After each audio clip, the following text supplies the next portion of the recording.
Galčík. Galčík si to pripravil na ľavú nohu, 1-1. Roland Galčík prekvapil Jana Kristofa Bartelsa a vyrovnáva na 1-1.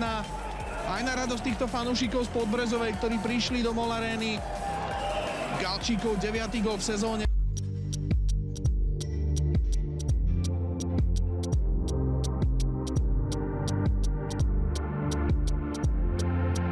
Od Húsku, ktorý to otváral stredom poľa a tam našiel iba voľného Kiša, tento otvára do krídelného priestoru a gólová rana z krídla, tak to je úvod v Nike lige pre Drugu ako hrom. Trafil to padáčikom nechytateľne a Komárno ide do vedenia. Necelé 3 minúty v Nike lige.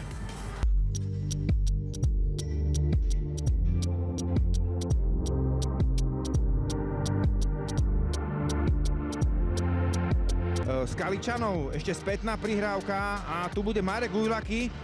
Jeho prehadovačka, krásny gól stopera Skalice, 1-2. Veľmi pekná akcia.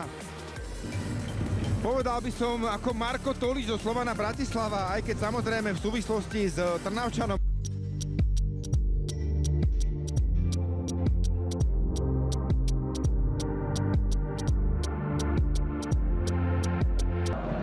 Podbrezovej totiž po polhodine videl v pohári červenú kartu. Teraz Bartels urobil chybu v rozohrávke, ktorú Miroslav Káčer trestá. 1-0. 7. minúta duelu a 5. Káčerov gól v sezóne, krásne to upratal.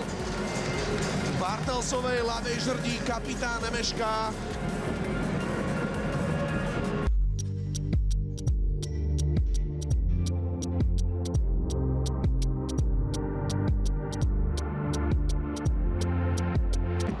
Ďalší mikrosúboj Chyla versus Weiss, tentokrát to bolo už bez verbálneho dovedku, navyše rýchla rozhrávka od kapitána Belasich, Šporár 2-0! 64. minúta, toto je snajper, dámy a páni, 11. gól.